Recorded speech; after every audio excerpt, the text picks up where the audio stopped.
আসসালামু আলাইকুম। Village life with তুলির মা।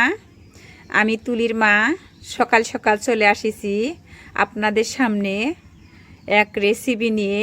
আজকে আমি গ্রামে বলে উশি, শহরে বলে বৈতি, বলে চিচিঙ্গা। আমি চিচিঙ্গা ভাজি করব। আর এ দেখেন আমি জিয়েল মাছ বের করলাম, কেবল জিয়েল মাছ রান্না করব। দেখেছেন, জিয়েল মাছ এই দুইটাই ঝোল করব, ঝাল ঝাল ঝোল করব। গাইস দেখেন সবাই, মাছ দুইটা কত সুন্দর করে খেলছে। আসলেই একটু পরে ওদের কাটা পড়ে যাবে, তাই আমার সাথে থাকুন সবাই, আপনারা ভিডিওটা দেখেন। আমি রান্না করব জিয়েল মাছের ঝাল ঝাল ঝোল আর এই চিচিঙ্গা ভাজি করব। আমার চিচিঙ্গা ভাজি খুব পছন্দ হয়, খুব পছন্দ হয়। তাই এই কারণে আমাদের তুলির আব্বু কাল চিচিঙ্গা কিনে নিয়ে এসেছে, ডিম দিয়ে ভাজি করব। বন্ধুরা সবাই দেখবেন। গাইস এবারে আমার উশিটা কাটা হয়ে গিয়েছে, উশিটা কাটা হয়ে গিয়েছে। আর এই যে জিয়েল মাছটাও কাটা হয়ে গিয়েছে। জিয়েল মাছের পেটের ভিতরে দেখেন কত সুন্দর ডিম। জিয়েল মাছের ডিম আসলে যে খেয়েছে সেই জানে যে কি স্বাদ। আর এখন কোন নতুন পানির মাছ তো, দেশি জিয়েলের পেটে সবই ডিম। তা এ দেখেন চর্বিও হয়ে গিয়েছে ওর পেটের ভিতরে, তেল তেল হয়ে গিয়েছে। তা আমাদের সংসারে তো বেশি মানুষ না, আমরা দুইজনই মানুষ। তা আর একটা যার ছেলে আছে, যার ছেলে পেলে আছে, ওরা যদি দুই এক পিস খায় খাবে। আর দেখেন ডিমটা, ডিম দিয়ে উশির সাথে ভাজি করব। ডিম বাদে আমাদের আবার উশি ভাজি খায় না। এইটা আমি এখন লবণ দিয়ে খুব সুন্দর করে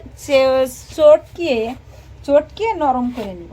দেখেন গোল গোল করে কেটে নিছি, এভাবে আমি মেখে নেব লবণ দিয়ে। নিয়ে তারপরে ধুয়ে তারপরে আপনাদের দেখাবো আমি কিভাবে উশি। এবারে আমার উনুনের উপরে কড়াইটা বসাই দিয়েছি। দেখেন তেল দিচ্ছি না, আমি এখন একটু হলুদ দিয়ে আর লবণ দিয়ে এটা নাড়াচাড়া করে নেব। দেখেন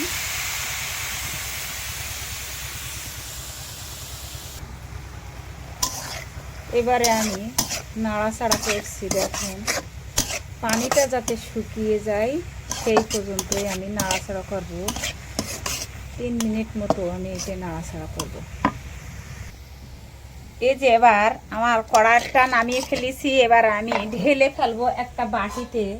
ঢেলে আমি আবার চুলোর উপরে আমি কড়াইটা বসাই। দেখেন গাইস আমি আবারও সেই চুলোর উপরে আমি আবার তেল ঢেলে দিচ্ছি কড়ার উপরে দিয়ে। এবারে আমি পেঁয়াজ কুচানো আর রসুন কুচানো দেখেন আমি দিয়ে দিচ্ছি, দিয়ে দিলাম।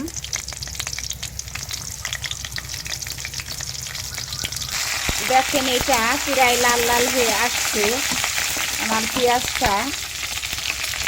গাইস দেখেন গাইস এবার আমি ডিমটা দিয়ে দিব। ডিমটা দিয়ে এই যে এবারে আমি উশিটা দিয়ে দেব।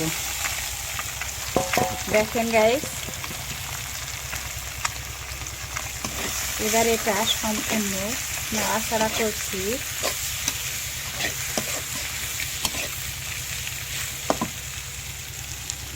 গাইস দেখেন আমার উশিটা কত সুন্দরভাবে ভাজা হয়ে গিয়েছে। আর 1 মিনিটের ভিতরে আমি নামিয়ে ফেলবো। ডিমটা দেখেন কত সুন্দর দেখা যাচ্ছে, ডিমটা ভিতরে গিয়েছে। আর উশিতে একটু তেল বেশি না হলে স্বাদ লাগে না। সব জিনিসই আসলে বেশি বেশি করে টানা হলে উশি জিনিসটা কিরম গন্ধ গন্ধ করে। এভাবে নাড়াচাড়া করে আপনারা রান্না করবেন আমার মতো করে। এইটি আমার আব্বু খাইতো, আমার আব্বু ডিম বাদে উশি ভাজি খাইতো না, তাই আমি এখন এইভাবে রান্না করি। এভাবে হেভি টেস্ট লাগে। আর তাছাড়াও মানে আমার মা যেভাবে তরকারি রান্না করতো, আমার আব্বু বসে বসে সব কিছু দেখাই দিত। তা আমার আর কিরা দেখাচ্ছে, আমি নিজেই সেইগুলো আমার মনে আছে, তাই আমি সেইভাবেই রান্না করি। গাইস দেখেন অল্প একটু জিরে দিতে হবে। এই যে জিরেটা আমি এর ভিতরে দিয়ে দিলাম এক পাশে। এইটা ভেজে মানে এইটা একটা জাল হয়ে যাবে, এটা ভাজা হয়ে যাবে, তখন আমি এইটা একসাথে নাড়াচাড়া করে দিয়ে দিলাম।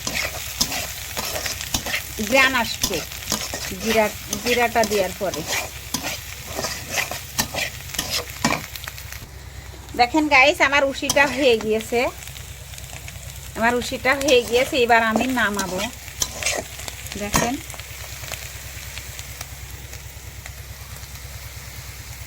এবারে আমি জিএল মাছের ঝাল ঝাল ঝোল করব।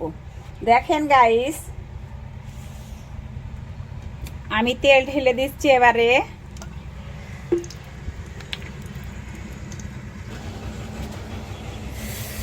এবারে আমি বাটনাটা দিয়ে দিলাম। এবারে আমি হলুদের গুঁড়ো দিয়ে দিলাম। দেখেন গাইস, এবারে আমি স্বাদ মতো, একটু বেশি না অল্প লবণ দিয়ে দিলাম, মাছের সাথে তো দিয়েছি। এটি আছে রসুন আছে, একটু পেঁয়াজ আছে, জিরে আছে, একই সাথে আমি মশলাটা ভুনে নিচ্ছি। নিয়ে এবারে আমি মাছটা দিয়ে দিব।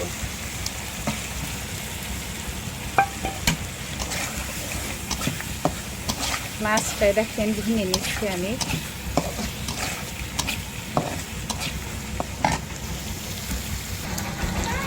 আমার মাছটা ভুনা হয়ে গিয়েছে।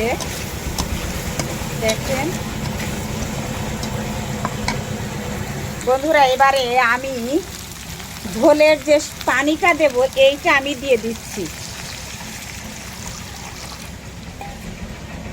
এই যে আমি পরিমাণ মতন পানি দিয়ে দিলাম।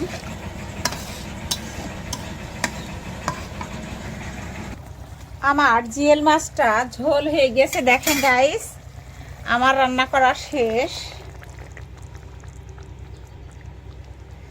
আর একটু চুলোর পাড়ে দেব আমি, ঝোলটা বেশি রয়েছে। দেখেন আমার মাছটা নামানো হয়ে গিয়েছে। এবারে আমি ঢেলে ফেলছি গাইস। দেখেন খুব সুন্দর হয়েছে, মাছটা ফেটে ফেটে গিয়েছে। দেখেন মাছটা রান্না করেছি, তা ফেটে ফেটে গিয়েছে, এত সুন্দর হয়েছে। এবার একটু জিরের গুঁড়ো দেব, দিলে আমার সব কিছু হয়ে যাবে। বন্ধুরা, এই যে জিএল মাছ আর এই উশি ভাজি, যেমন চিচিঙ্গা বলে না, উশি ভাজি বা চিচিঙ্গা ভাজি, যে যেটা বোঝেন সেইটাই আমি বলি। তার শোনেন, আমার মতো আপনারা রান্না করে দেখবেন, খুব সেই স্বাদ। আসলে বলবো কি, যে আসলে রান্না ভালো না হলে খাইতে মন লাগে না। আর এমন কি, আসলে এইভাবে জিএল মাছের ঝোল করলে আসলে ভাত তো মনে হয় হাঁড়িতেই থাকে না, সেইভাবে রান্না করেছি আমি। তা বন্ধুরা, সবাই ভালো থাকেন, সুস্থ থাকেন। আমার এই রেসিপিটা যদি আপনাদের পছন্দ হয় তাহলে সাবস্ক্রাইব করে দেবেন, লাইক কমেন্ট শেয়ার করে দেবেন। আর আপনারা ভালো থাকেন, সুস্থ থাকেন। আমি এই বলে আমি শেষ করছি। আর আপনাদের সামনে যেন এমনভাবে নতুন নতুন রেসিপি নিয়ে আসতে পারি। আপনারা সবাই দোয়া করবেন আমার জন্য। ভালো থাকেন, সুস্থ থাকেন, এই আমার কামনা। আল্লাহ হাফেজ।